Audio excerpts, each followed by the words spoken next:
It's a Gundam! Super Draco here, and welcome back to It's a Gunpla, the show where I build Gunpla, and the show whose name I did not think out very well before publishing the first episode. So we're continuing with real grade GaoGaiGar. So we're continuing with GaiGar. So first thing we got here is this. These are going to be GaiGar's eyes.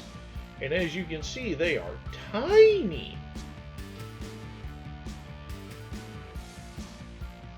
And we have this huge sheet of decals.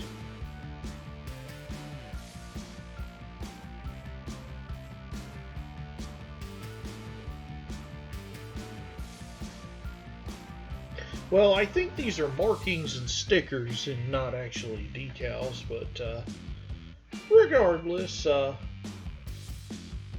I've got my tweezers. You have different options because at this size I'm not confident in my ability to line them up good. I'm doing the option that has the black lining already done, but also because mine is going to be spending most of its time as GaoGaiGar, so I want the ones that I think are going to be the best fit for that. Now, I did apply a handful of these stickers and markings off camera. Honestly, only a few of them I actually think are essential. Most of them, the silver ones especially, seem extraneous and not super necessary in my opinion. Anyway, so as this continues, so last time we were talking about GaoGaiGar, the show. So, GaoGaiGar itself is a mech. Well, first off, I guess we should talk about Gaoleon. Gaoleon is the lion-like mech that makes up most of GaiGar and the core of GaoGaiGar. It has an AI program and it can act independently in the show. It mainly acts independently to protect Mamoru, however you pronounce it, from danger. Especially if 3G isn't around to protect him. Once it undergoes fusion with Guy and becomes GaiGar, though, Guy is in full control of GaiGar. Now, put a pin in that. Obviously, I'm just trying to see if the eyes are straight enough. Because again, I don't want to be pulling them on and off too many times because the adhesive will loosen up. So anyhow, as GaiGar doesn't really have too many abilities on his own.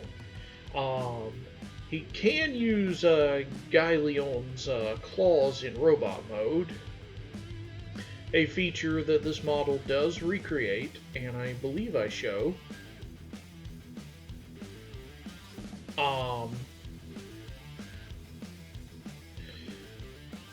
In addition to that, GaiGar can also combine with Stealth Gao, using it as a jetpack, and Drill Gao, using them as drill-tipped boxing gloves, which is another thing this model actually can do, but virtually every figure of GaoGaiGar recreates those two features.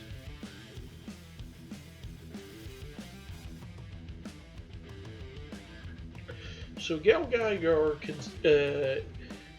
final fusion is achieved when GaiGar combines with the Gao machine. Stealth Gao, a stealth fighter, Liner Gao, a bullet train, and Drill Gao, a drill tank.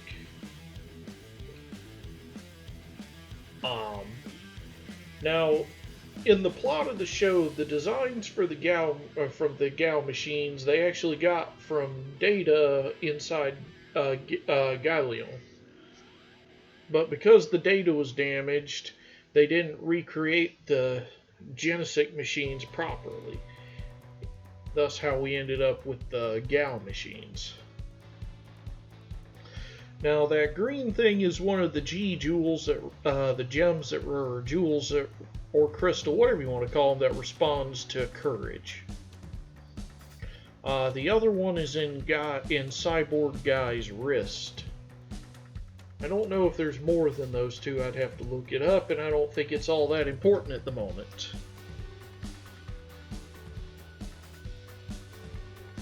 The Gao machines themselves are operated by primitive AI, and so they don't need pilots, but a cool feature that this real grade recreates is that all of the Gao machines do have a cockpit. There was an episode where their AI was disabled, so members of 3G had to manually pilot the machines and bring them to Guy for final fusion. And honestly, I feel bad for the two that were, or the person that was in Drill Gao, because Drill Gao becomes his legs, GaoGaiGar's legs. So they're probably getting thrown around with every single step.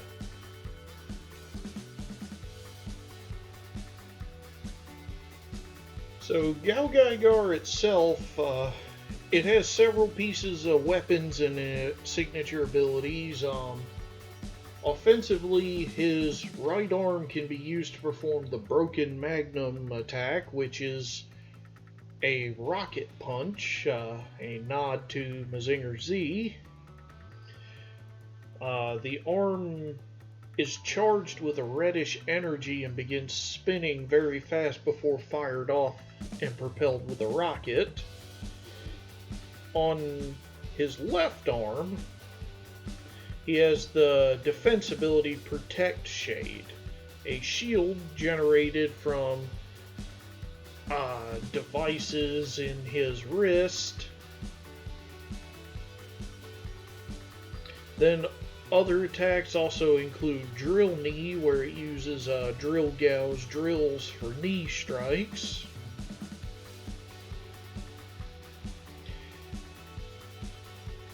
Beyond that, it also has several weapons and implements, including the Dividing Driver. The Dividing Driver in Season 1 is used to create, it warps the dimensions and creates a space for GaoGaiGar to battle the Zonder without causing excessive damage to the civilian area. So that means they don't have to expend energy and resources trying to move fights away from civilian areas. Later on, GaoGaiGar, when it gets its upgrade to Star GaoGaiGar, they develop a new driver, the Gatling Driver. The Dividing Driver is a flathead screwdriver. The Dividing Driver is a Phillips head. And there's a fun little thing, all of GaoGaiGar's weapons are tools. In addition to the Dividing and Gatling Driver, it also has what they call the Dimension Pliers. The Dimension Pliers are 3 smaller AI robots that combine into a literal pair of giant pliers that somehow GaoGaiGar can use to manipulate the fabric of reality.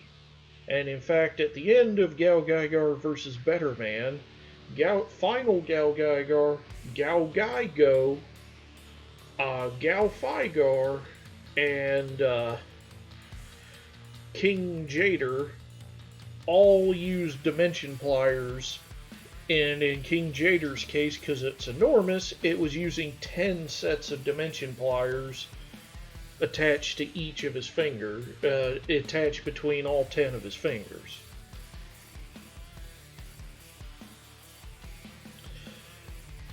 anyway,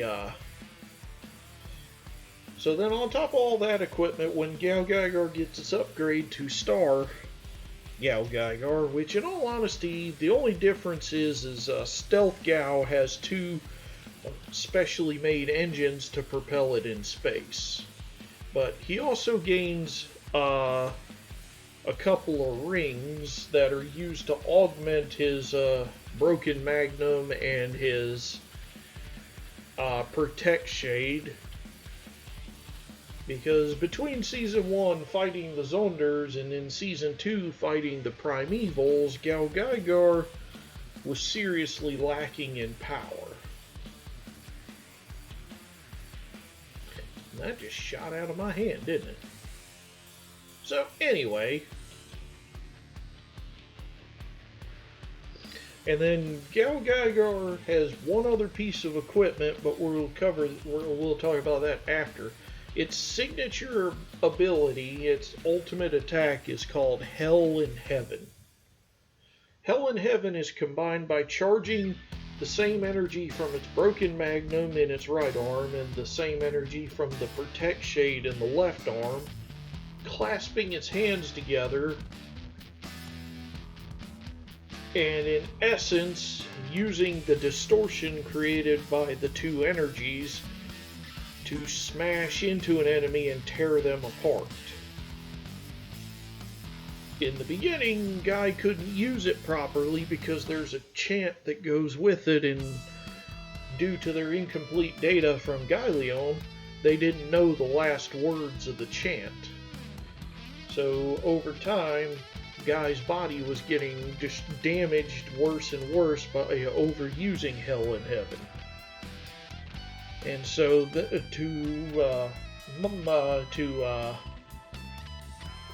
was that word? To work around that weakness, they developed GaoGaiGar's last piece of equipment, the Goldion Hammer. The Goldion Hammer is part of a super AI machine called Goldimar. And I think we're about out of time, so we will talk about that one in the next video. So as I bring this one to a close, thanks for watching, thanks for listening to me ramble. Check out my fantasy story on Fiction Press. Chapter 8 should be done at the end of January or early February. Either way, see you for the next one, because we're pretty close to finishing up GaoGaiGar.